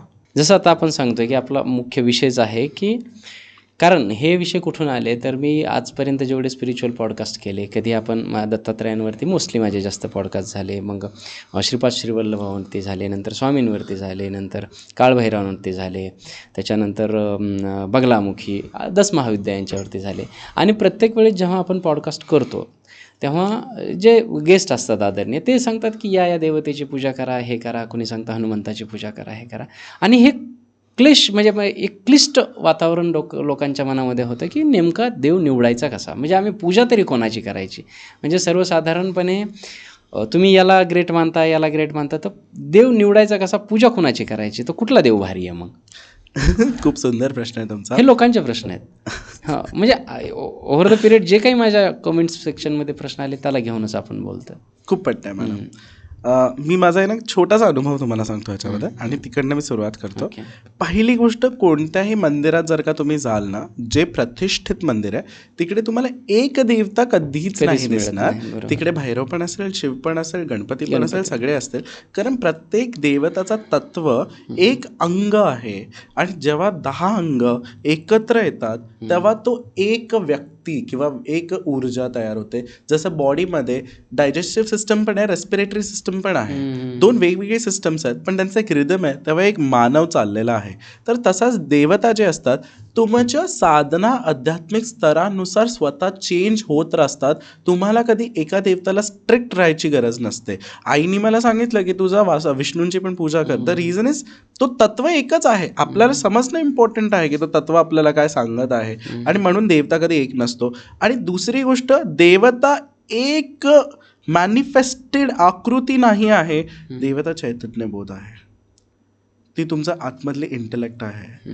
जेव्हा तुम्ही असा विचार करता मला त्या आतमधल्या चैतन्यबोध दिव्य स्वरूप ऊर्जेशी एकदा दर्शन करायची गरज आहे, तो स्वतःहून तत्व तुम्हाला तुमच्या गायडन्सनुसार तुम्हाला दत्तात्रेयांपर्यंत घेऊन जाईल, कारण तो गुरुतत्व आहे. तोच आणि तो दत्तात्रय तत्व रजस, सत्व आणि तमस तिन्ही गोष्टींना थांबवतात, कारण ते त्रैगुणी आहेत ना. तर त्रैगुणी असल्यामुळे ते तिन्ही गोष्टींवरती कंट्रोल करून देतात. जेव्हा तुम्ही ते त्रैगुणी तत्वांना थांबवता तर आपोआप एक स्तर निर्माण होतात जिकडे तुम्ही न्यूट्रल होऊन एखाद्या गोष्टीचं ज्ञान मिळवू शकता. तेव्हा तुम्ही एखाद्या देवतेच्या जवळ जाता त्याच्याकडनं ती गोष्ट रिसीव्ह करण्यासाठी. आणि जेव्हा ती गोष्ट तुम्हाला रिसीव्ह होते आणि त्या देवतेचं काम होतं तेव्हा देवता ती स्वतःहून निघून जाते तुमच्या आयुष्यामधनं. माहिती असं पण होतं आणि तुम्हाला एक नवीन तत्व आणि नवीन देवता भेटतो. महाविद्यांमध्ये देवी एकच आहे पण तिने स्वतःचे स्वरूप वेगळे केलेले आहेत. आता जसं तुम्हाला ज्याची गरज आहे तसं तुम्ही स्वतःला इव्हॉल्व्ह करत राहा. आता कसं असतं माहिती आहे का, संप्रदाय या देशामध्ये चालतात आणि ते संप्रदाय एका स्ट्रिक्ट रूल्स आणि स्ट्रिक्ट गोष्टींनी चालत आहेत आणि ते तसेच चालले पाहिजे. त्याचं रिझन आहेत की ते आहेत म्हणून आज आपण खूप साऱ्या वेगळ्या गोष्टींवरती चर्चा करू शकतो. त्या संप्रदायांच्या स्ट्रिक्ट रूल्सच्या हिशोबाने त्या स्पेसिफिक मार्गा किंवा पंथीमधले लोक जे आहेत त्यांनाच फक्त ते स्पेसिफिकली त्या देवतेची पूजा करायला सांगितली जाते. जसं की समजून घ्या की कोणी आदिशंकराचार्यांच्या शंकर मठाशी संबंधित असेल तर त्यांना तेच करावं लागतं. तर शंकराचार्यांना ते स्पेसिफिक रूल्सच फॉलो करावे लागतात. कोणी बगलापीठाशी संबंधित आहे तर बगलापीठाशीच संबंधित त्यांना ते करावे लागते. पण ते त्यांनी स्वतःहून चूज केलेलं आणि त्यांच्या लाईफसाठी जे भवितव्य आहे त्यासाठीचं निर्माण झालेलं ते देवताशी संबंधित एक त्यांचे ते संप्रदाय आहे. पण तुम्ही जर का गृहस्थ आहात किंवा तुम्ही तुमच्या लाईफला सेट करत आहात तर तुमच्यासाठी हे पूर्ण स्पेक्ट्रम ओपन आहे. तुम्हाला गोष्ट येस. आणि जेव्हा तुम्हाला स्पेक्ट्रम ओपन भेटतं ना तर पूर्ण स्पेक्ट्रममध्ये फक्त ते एक आकाश बघा आणि त्या एका आकाशात सगळे देव आहेत असा विचार करा. तो आपोआप तुम्हाला डाउनलोड देईल की कोणता देवता आज तुझ्यासाठी अवतार घेणारे, प्रकट होणारे तुझ्या आतमध्ये, तो स्वतःहून येऊन जाईल. आणि ते आपल्याला समजणं गरजेचं आहे मला असं वाटतं. पण इथे जी स्टिफनेस आलेली आहे की आता तुम्ही जसं सांगितलं वेगवेगळे पंथ संप्रदाय यांच्यामध्ये आमचा संप्रदाय किंवा आमचा पंथ भारी आणि बाकीच्यांची गौण अशा पद्धतीचं सुद्धा एक वातावरण निर्मिती. मी कमेंट सेक्शनमध्ये लोकांना भांडताना पाहिलेलं आहे की शंकरापेक्षा मोठं कोणी नाही. मग बाकीचे कोणी एकतरी येऊन बोलणार विष्णूपेक्षा मोठं कोणी नाही. मग एक जण कोणीतरी येऊन बोलणार अरे तिघंजण एकत्र आल्यावर दत्त झाले तर दत्तांपेक्षा तर कोणीच भारी नाही. असं हे जे काही स्टिफनेस आलेली आहे प्रत्येकामध्ये, माझा देव सगळ्यात भारी हे जे झालेलं आहे आणि मग मी त्यांची साधना करतोय म्हणून तो भारी असला पाहिजे हा वेगळा अट्टहास आहे. मी तुम्हाला एक गोष्ट सांगतो. पहिली गोष्ट, देवता कधी स्वतःशी भांडत नाही, ते आपसात भांडत नाही, बरोबर आहे. दुसरी गोष्ट, ही जी लोक आहेत ना, ही व्यक्तिविशेष जे आहेत, म्हणजे सांगताना मी फक्त तुम्हाला असं सांगतोय, माणसाला जेव्हा लाईफमध्ये लहानपणापासून व्हॅलिडेशन्स नाही भेटत, इम्पॉर्टन्स नाही भेटत, तेव्हा तो स्वतःची एक तुम्हाला कळलं राईट, तो स्वतःची एक आयडेंटिटी बनवतो आणि त्या आयडेंटिटीला जपण्यासाठी तो कितीही काही प्रयत्न करू शकतो, इतरांशी भांडत राहतो. येस. आणि हे तेच आहे, त्याच्या व्यतिरिक्त काही नाही. काही पॉलिटिशियन्स विशेष आहेत तर त्यांच्यासोबतच असणारी लोक आहेत, काही ॲक्टर्स विशेष आहेत तर त्यांच्यासोबतच राहणारी लोक आहेत, काही सिंगर्स विशेष आहेत, काही देवता विशेष आहेत. हे कधी त्या देवताच्या जवळ नाही गेलेत, हे फक्त त्याची आयडेंटिटी घेऊन स्वतःला डिफेंड करत आहेत. आणि हे तुम्ही सायकोलॉजिकल बिहेवियरल पॅटर्न बघून सोडून द्या. त्यांना स्वतःला अध्यात्माचे काही हे नाही आहे किंवा ते कुठेपर्यंत पोहोचलेले नाही आहेत, कारण कधीच कोणताच देवता रिजंट नाही आहे. देवता इव्हॉल्व्ह होत आहे, देवता तत्व इव्हॉल्व्ह होत आहे. एकच पार्वती आहे, ती पार्वती ललिता त्रिपुरा सुंदरी पण म्हणते, ती मातंगी पण म्हणते, ती कालिका पण म्हणते. तो तत्व एकच आहे, पण तो इव्हॉल्व्ह तर होत आहे ना. आणि तो तत्व इव्हॉल्व्ह जो होत आहे तो आपल्याला समजणं इम्पॉर्टंट आहे. खरं. आज सेम गोष्ट अशी पण आहे की विष्णू आहे किंवा शिव आहे. खरं सांगायचं झालं तर दोघांचा समतोल इम्पॉर्टंट आहे. शिव मॅनिफेस्टेड जगामध्ये नाही आहे. तुम्ही आज मी बसलोय, मी जेव्हा कधी हे देह सोडेल ते गोष्ट जी आहे ती टाईममध्ये पुढे आहे. तो टाईममध्ये जिकडे पुढे आहे ना, ती जी टाईमची जी वायर चाललेली आहे ना, तो शिव तिकडे पुढे उभा आहे. समजून घ्या मी जे बोलतोय ते. आणि कारण आपला टाईम चांगला जावा आणि आपण सहजपणे तो टाईम पूर्ण करून निघून जावं म्हणून आपण असा विचार करतो की हे शिव मला नेहमी व्यवस्थित मरण दे. तर मृत्युंजय मंत्र ह्यासाठी बनवलेला आहे. आणि म्हणून त्या शिवाला असं शांत दाखवलेलं आहे की मला नेहमी जे माझा अंत आहे ते असं सुकूनमय शांतिमय यावा. आता तो टाईममध्ये पुढे आहे. आणि महामृत्युंजय मंत्राचा जप याच्यासाठी करतात की अकाली मृत्यू येऊ नये म्हणून. आणि त्यांना हे कळत नाही की ॲक्च्युअलमध्ये ते अकाली मृत्यू जे आहे ना, ह्याचं मिनिंगच हे आहे की तुम्ही जेव्हा कधीही जाल हे देह सोडून, तर तुम्हाला चैतन्य स्वरूप स्वीटनेसमध्येच ती शांती भेटावं. कारण शिव जो आहे तो टाईममध्ये पुढे आहे, तर तो तुम्हाला टाईममध्ये पुढे ऐकत आहे. आता विष्णू तत्व जो आहे तो प्रेझेंटमध्ये आहे, म्हणून तो कर्माशी संबंधित आहे. तो कर्म आहे, तो कर्मप्रधान आहे. तो तुम्हाला कर्म सांगेल, तू हे कर, तू हे कर, तू असं कर, तू तसं कर. बिकॉज तो पूर्ण कर्मशीच संबंधित आहे. दोन्ही तत्वांमध्ये हाच भेद आहे. तर दोन्हीमधलं असं नाही की हा ग्रेट आहे, हा ग्रेट आहे. नाही, दोघांचे वेक्टर्स वेगळे आहेत. तुम्ही फिजिक्समध्ये जेव्हा वेक्टर स्केल बघता तर डायरेक्शन्स असतात की वेक्टर अशी जाते आहे किंवा वेक्टर अशी जाते आहे. प्रत्येक देवतांच्या तत्वाचा पण एक वेक्टर असतो. एक देवता टाईममध्ये पुढे आहे तर तो फक्त ज्ञान देत असतो. एक व्यक्ती एक वेक्टरचा देवता फक्त एक्झिक्यूट करत असतो. जसं की मानून घ्या की एखाद्या कॉर्पोरेटमध्ये ऑपरेशन टीम जी आहे ती विष्णूचं तत्व आहे, कारण ती एक्झिक्यूट करत असते. आणि त्यांचा जो हेड आहे तो शिव आहे, जो त्यांना एक डायरेक्शन देत आहे. म्हणून तुम्ही बघाल तर तंत्रशास्त्र जेवढे पण आहेत लिहिलेले आहेत ते शिव कॉन्व्हर्सेशन करतोय शक्तीसोबत आणि शिव बोलतोय आणि ते लिहिलं गेलं आहे तेच तुम्हाला दिसणार. तंत्राची सुरुवातच सेकंड होते, कारण शिवाकडे सगळं ज्ञान आहे, नॉलेज आहे. कारण तो टाईममध्ये पुढे उभा आहे ना, तर त्याला सगळं दिसत आहे ना म्हणून. आणि विष्णूचे जेवढे पण तुम्ही जर का वाचाल, विष्णूंनी कोणतं तंत्र तर नाही बोललंय, विष्णूने नेहमी काम केलंय आणि येस, आणि विष्णूने जेव्हा पण काम केलेलं आहे तेच फक्त लिहिलेलं गेलेलं आहे. तत्व आपल्याला समजणं खूप गरजेचं आहे देवतांचं. ओके. आता डे टू डे लाईफमध्ये एखादा व्यक्ती असं घेऊयात, कॉमन पर्सन, ज्याच्या आयुष्यामध्ये आता हा पॉडकास्ट ऐकतो आणि त्याच्या अजूनही लक्षात आलेलं नाही की आता मला साधना करायची आहे. ठीक आहे, तुम्ही जसं प्रत्येक वेळेस आत्ता बोलताना असं सांगितलं की शांत बसा, त्यात दैवतेशी हे व्हा. परंतु ते कसं करायचं, म्हणजे एकदम थोडं प्रॅक्टिकली. आता एखादा व्यक्ती ऐकतोय आणि त्यांनी आज लक्षात घेतलं की सगळी तत्व एकच आहेत, तरीसुद्धा आता तुला पूजा करायची आहे. जसं मी मागे पण एक प्रश्न विचारला होता, तर त्यांनी सांगितलं होतं की कुळदैवत तुमचं सर्वात महत्त्वाचं आहे. गणपती, कुळदैवत, काळभैरव, शक्ती, आणि त्याच्यानंतर तुमचा एक इष्टदेव जो तुमच्या वाट्याला येतो, इष्टदैवत जे तुमच्या मार्गक्रमण करत असताना लाईफमध्ये तो एक होतो. असे 5 दैवतं महत्त्वाचे असतात असं मी कुठेतरी ऐकलं होतं. याच्याबद्दल काय सांगाल? मला असं वाटतं की देवतांना पकडूच नका जेव्हा तुम्ही स्टार्टिंगमध्ये मेडिटेशनला बस. काय करायचं मग? सिम्पली एखादा ऑडिओ तुम्हाला आवडला यूट्यूबवरती, काही टाईम आधी सानंदम आनंदम म्हणून एक सुंदर होतं तो भजन, ते लोकांनी ऐकलं की सानंदम, ते लोकांना आवडायचं. दुसरं म्हणजे एकदा ते अच्युतम केशवम भजन, ते आवडलं. तर थिंग इज की तुमचं हृदय जिकडे कोमलता फील करतं, 2 मिनिटासाठी का हो ना तुम्हाला एक शांती भरते. तो केदारनाथचा जे मूवी आलेलं होतं त्याच्यामध्ये तो जय हो शंभो आलेलं होतं, शंकर. तुम्ही सुरुवात तिकडनं करा.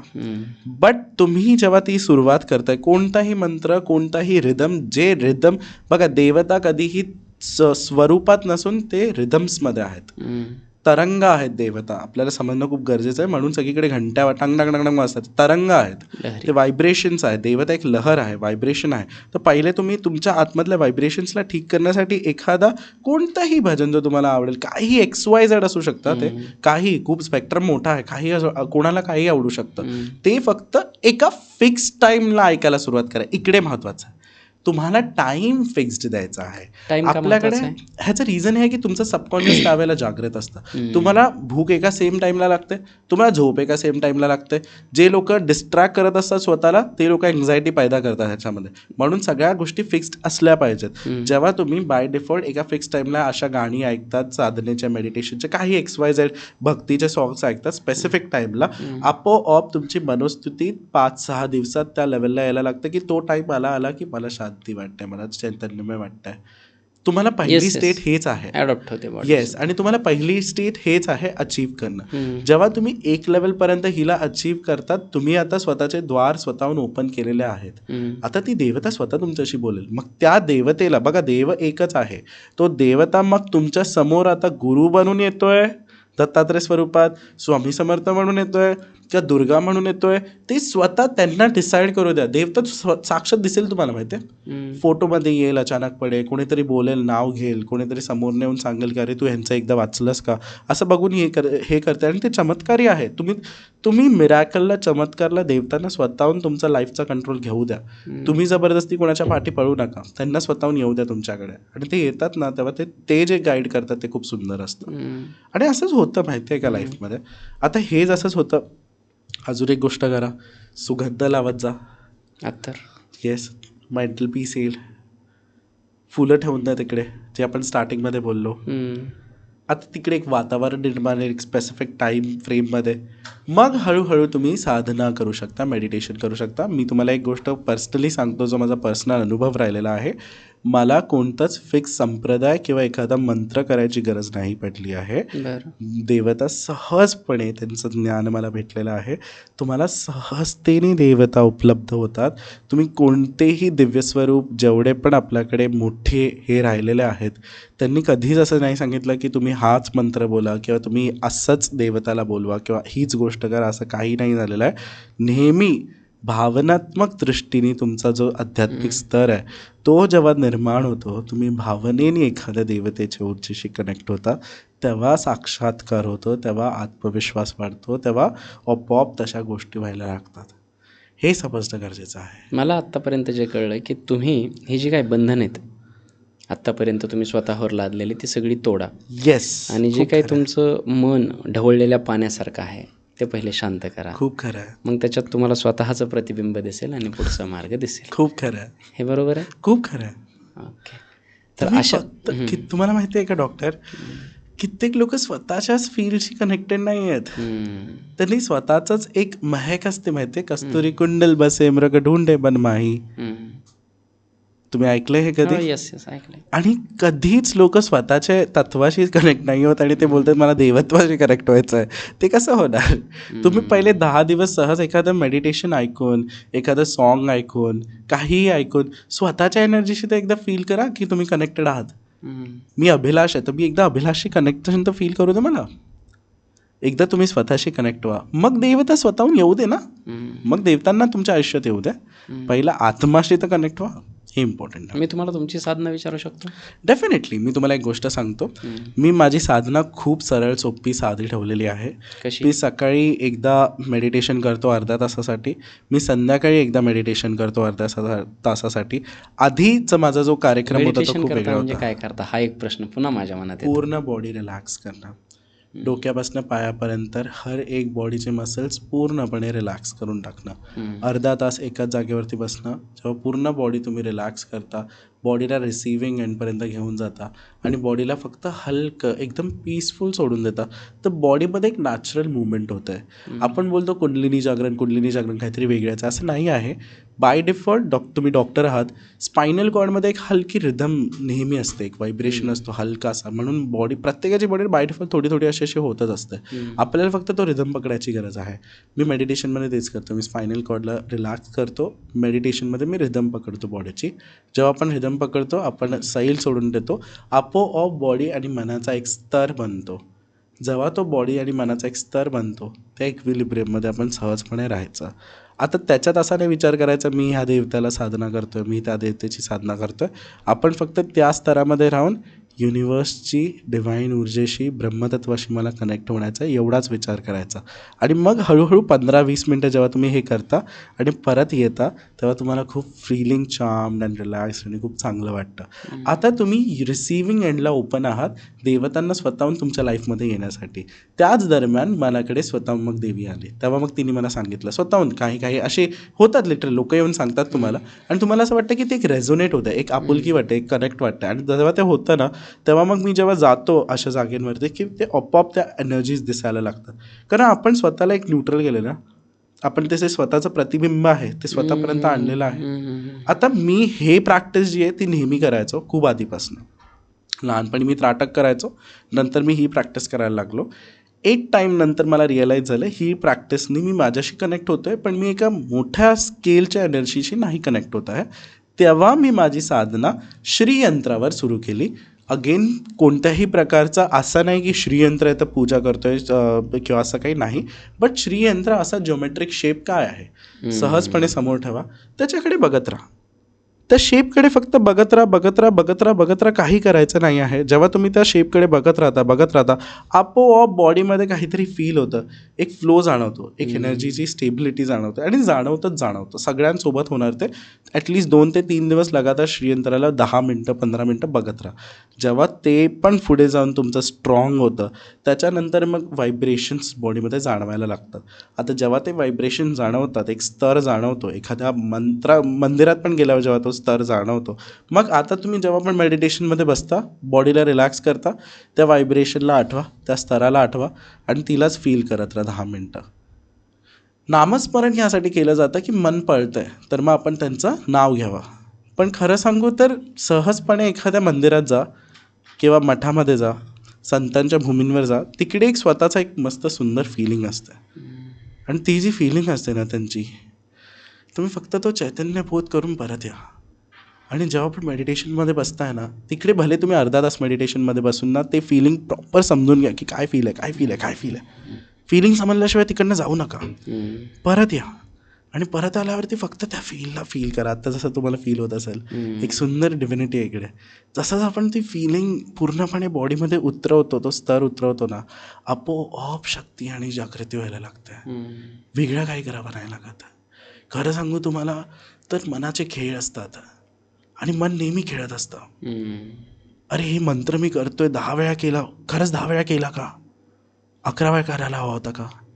108 वेळा करायला हवा होता का? मग माझी साधना बरोबर तर चालली आहे का? नाही. देवता तुमच्या बॉडी इतकी इझी आहे. तुमच्या बॉडीमध्ये जी फिलिंग आहे तीच शाश्वत सत्य आहे. देवता इंटेलेक्टमध्ये तुम्हाला नाही भेटणार आहे, ती तुम्हाला बॉडीमध्ये दर्शन देणार आहे. आणि म्हणून त्या तत्वाशी कनेक्ट होण्यासाठी तुम्हाला बॉडीला समजणं खूप गरजेचं आहे, मला असं वाटतं. शांत व्हा, शांत बसा, देव तुम्हाला निवडेल. तुम्ही देवाच्या पाठीमागे धावू नका. खूप खरं आहे. बरोबर ना? खूप खरं आहे. खूप छान, खूप छान. म्हणजे आता किती बोलत राहावं हे मला खरंच कळत नाही. आणि आजच्या प्रश्नाचं जे काय आजचा पॉडकास्ट ज्याच्यासाठी आपण केला त्या प्रश्नाचं उत्तर खरंच मला तर मिळाले, तुम्हा सर्वांना देखील मिळालं असेल. काही आहे अजून असं सांगण्यासारखं आवर्जून आपल्याकडे? खूप आहे, मला आय नो की आपल्याकडे खूप आहे, परंतु एक वेळेचं बंधन आपण पाळून थोडं मला असं वाटतं की आजच्या पुरतं थांबूयात. परंतु हे आपण पुन्हा पुन्हा भेटत राहणार आहोत असं तरी मला एक लक्षात आलेलं आहे. आणि काय बोलायचं सर अजून? मी असं सांगेल एकच, जे माझा पूर्णपणे सारांश सगळ्या गोष्टींचा असेल की पहिलं म्हणजे अंधश्रद्धा बाळगू नका. अंधश्रद्धा म्हणजे कोणीतरी काहीतरी बोलतंय तर मी ते फॉलो करतोय किंवा ते तसं फॉलो करतोय. तुमच्या उघड्या डोळ्यांनी आणि तुमच्या उघड्या डोक्याने आणि तुमच्या उघड्या ऊर्जेने. एक प्रश्न घेऊया त्याला घेऊन, मला असं वाटतं. बोला. सॉरी मी तुम्हाला इंटरप्ट करतोय, परंतु देवाकडे जाताना एखाद्या कुठल्या गुरुचं बोट धरून चालणं गरजेचं आहे? नाही, गुरु गरज नाही. मी असं सांगेल 2 विपरीत भाग आहेत. गुरुतत्वाला समजणं गरजेचं. पहिला प्रश्न आपण का विचारतोय, कारण सध्या लोक फार रिलेट करतील. एक तर गुरु मिळणं मुश्किल आहे चांगला, आणि एखाद्याला आपण गुरु मानावं आणि त्याचं काहीतरी प्रकरण उघडं पडावं. आज आता आपल्या महाराष्ट्रामध्ये जे सध्या प्रकरण चालतं आहे खरात बाबाचं, आत्ता सगळी लोकं त्याला नावे ठेवत आहेत, बरोबर, त्याला शिव्या घालत आहेत, खूप सारं सगळ्या गोष्टी. परंतु एक काळ होता त्याच्याकडे मोठे मोठे लोक रांगा लावून होते. ते चालतात तर त्यांच्यावर ते फुलं टाकतात, त्यांचे पाय धुवून मोठे मोठे लोक पित आहेत. त्यावेळेस त्यांनी गुरु मानलं होतं, बरोबर. मग आज त्यांचं हे प्रकरण उघडं पडल्याच्या नंतर आज सगळी लोक त्यांना शिव्या देत आहेत. मग मला हा प्रश्न विचारण्याचं कारणच हे की मला देवाकडे जायचं आहे, मला ते जे काही सुपेरियर इन्फायनाईट पॉवर आहे ती मला पाहायची आहे, एक अनुभव करायची. परंतु त्या मार्गात कुठल्या तरी एक गुरु येतो, मग माझे रस्ते फार वेगवेगळ्या पद्धतीने वेगवेगळीकडे जातात आणि तोच काहीतरी वेगळा निघतो, मग माझा भ्रमनिरास होतो. मग ह्या स्पिरिच्युअल क्षेत्रामध्ये जी स्पिरिच्युअलिटीमध्ये अडथळा आहे तो गुरुच वाटतो मला आजच्या काळामध्ये हे सगळं पाहिल्याच्या नंतर. म्हणून हा ब्लंट प्रश्न मी विचारतोय की खरंच गुरुची गरज आहे का? नाही. तुम्हाला एक गोष्ट सांगतो मी, तुम्हाला गुरु ॲज अ ह्युमन बिईंगची गरज नाही आहे, गुरु ॲज अ तत्वाची गरज आहे. वा. पूर्णच्या पूर्ण मी जे आतापर्यंत तुम्हाला बोललो ते तत्वस्वरूपातच बोललो आहे. ओम परमतत्वाय नारायणाय गुरुभ्यो नमः हा मंत्र आहे. ओम परम तत्वाय, तत्वस्वरूपातच मानलं गेलंय गुरुला. मी तुम्हाला खरं सांगतो, गुरु असा व्यक्ती नाही आहे आणि व्यक्ती विशेष तुम्हाला फक्त एक मार्ग दाखवू शकतात. तुम्हाला हे समजणं खूप गरजेचं आहे. आणि गुरु शब्दाचे 2 अर्थ आहेत. मी तुम्हाला एक गोष्ट सांगतो, आणि असे काही अर्थ काही शास्त्रांमध्ये नाहीत. काही मूर्ख असे बोलतात की असे कुठे लिहिलेलं, असं नाही आहे. पण तुम्हाला आत्मबोध करण्याची गरज आहे जे आपण बोलतोय.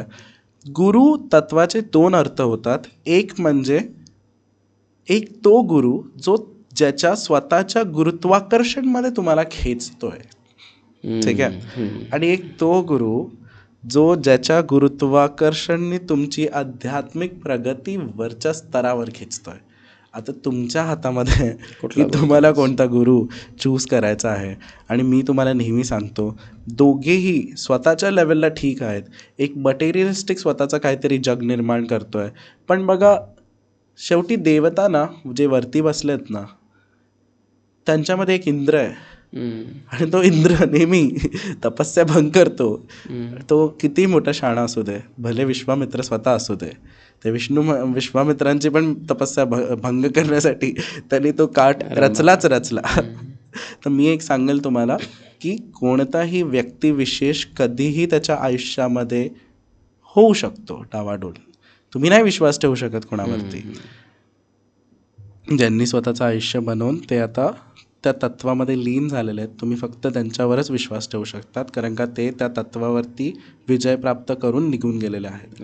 जे ह्या बॉडीमध्ये आत्ता आहेत त्यांच्यावरती कधीही तो इंद्र हावी होऊन काही करू शकतो त्यांच्याकडनं, कारण तो राजेंद्र आहे. तो स्वतःची सत्ता नाही हलवून देणार. कोणीही त्यापर्यंत पोहोचत असेल, त्या शिखरावर येत असेल, तर तो काही ना काहीतरी अडथळे डेफिनेटली आणेल. तर म्हणून मी हे सांगतो की गुरु जो आहे तो तुम्ही तत्वस्वरूपातच बघा, त्याला बाहेरच बघा. तुम्हाला पर्सनली फिजिकली कोणाची गरज नाही आहे.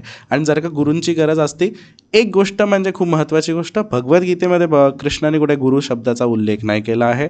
शास्त्रांमध्ये गुरु शब्द सहजपणे आपल्याला भेटत नाही, जे जुने वैदिक शास्त्र आहेत त्याच्यामध्ये. आणि कोणत्याही मंदिरामध्ये गुरुची काही अशी उपासना किंवा काही सांगितलेलं गेलेलं नाही आहे. आदि शंकराचार्यांना पण नेहमी लोकांनी एक असं ॲज अ हे बघितलं, आध्यात्मिक व्यक्ती बघितलं, गुरु असं काही नाही बघितलं. ही कॉन्सेप्टच मुळात जे आज चाललंय जगत, हे गेले 200 वर्षांमध्ये जास्त एस्टॅब्लिश्ड झालेले आहे. आणि ते पण मला वाटतं तुम्हाला पण माहिती आहे की खूप साऱ्या गोष्टी कशा सुरू झाल्या. संतांना फॉलो करत करत ते संतांनाच लोकांनीच गुरु बनवून नंतर मग त्या गोष्टी पुढे झाल्या. पण खरं तर तसं नाही आहे. गुरु तत्व आणि गुरु लोक ह्याच्यामध्ये खूप फरक आहे. आणि आपल्याला गुरु तत्वाशी कनेक्ट झालं पाहिजे, गुरु लोकांशी आपल्याला कनेक्ट होण्याची गरज नाही आहे. खरं खूप छान. तत्वाशी कनेक्ट झालं. तत्व इज इम्पॉर्टंट. देव सुद्धा तत्व आहे, गुरु सुद्धा तत्व आहे, तुम्ही सुद्धा तत्व आहे. हे तत्व, तिन्ही तत्व एका लाईनमध्ये जेव्हा येतील तेव्हा मला वाटतं की अल्टिमेट स्पिरिच्युअलिटी आपण अचीव्ह करू. हेच आजच्या या पॉडकास्टचं मला वाटतं खूप मॉरल होतं. खूप छान, खूप छान. किती बोलावं अजून. मी म्हणलं मगाशीच सांगितलं की खूप सारे पॉडकास्ट होणारच आहेत आणि पुढच्या पॉडकास्टमध्ये आपण बघूयात आता या पॉडकास्टमधून लोकांच्या मनामध्ये काय प्रश्न उठत आहेत ते, आणि त्याच्यानुसार जसं आपण इंट्रो दिला की देव कसा शोधायचा, देव कसा निवडायचा स्वतःसाठी, कुठे शोधायचा, कसा शोधायचा, या सगळ्या प्रश्नाची उत्तर आजच्या या पॉडकास्टमधून डॉक्टर अभिलाष सर यांनी खूप छान पद्धतीने दिलं. मला हा पॉडकास्ट खूप छान वाटला. इथल्या वाईब्स तुम्हाला व्हिडिओमध्ये लक्षात येतील. खूप छान अनुभव होता. सर, तुम्हाला कसं वाटलं इथे येऊन? मला खूप आवडलं. आणि तुमचा अनुभव पण आवडला, प्लस हे जे कॉन्व्हर्सेशन होतं ज्यामुळे लोकांचं तर भलं होईलच, पण आपण पण एका वेगळ्या स्तरावरती गेलो, हे मला खूप जास्त आवडलं. कारण का शेवटी मला असं वाटतं आयुष्य हे नेहमी आपल्याला शिकवतं आहे. आपल्याला प्रत्येक सेकंडला शिकणं खूप इम्पॉर्टंट आहे. अगदीच. भले आपण बोलत असलो पण आपण पण कधीतरी असं काहीतरी बोलतो ते बोलून घेतात आपल्याकडनं आणि ते आपल्याला समजणं इम्पॉर्टंट आहे. खूप छान, खूप छान. सो कसा वाटला पॉडकास्ट तुम्हाला सांगा. कमेंट तुमच्याकडे आहेतच, ते तुमचं ग्राउंड आहे, त्यावरती तुम्ही खेळा. तुमच्या कमेंटमधून आम्हाला कळतं आम्ही योग्य दिशेने चाललो आहोत की नाही. लाईक करायचं आहे आणि सर्वात महत्त्वाचं पुण्याचं काम करायचं आहे ते शेअर करायचं आहे. आपल्याला जे ज्ञान मिळतं ते इतरांपर्यंत शेअर करणं हेच सर्वात मोठं पुण्याचं काम आहे. कारण तेवढं उत्थान आपल्या ज्या चॅनलचं जे ब्रीदवाक्य आहे संवादातून उत्थान, ते जगामध्ये झालं पाहिजे, ते या माध्यमातून होऊ शकतं. इथून पुढे तुम्हाला कुठल्या विषयावरती पॉडकास्ट ऐकायला आवडतील ते सुद्धा कळवा. कुठल्या गेस्टसोबत चर्चा झालेली आवडेल हे सुद्धा कळवा. आपण त्या गेस्टला इथे आणण्याचा प्रयत्न नक्कीच करूयात. आणि तोपर्यंत तुम्हा सर्वांचं प्रेम असंच राहू द्या. Thank you so much sir. धन्यवाद. थँक्यू. धन्यवाद.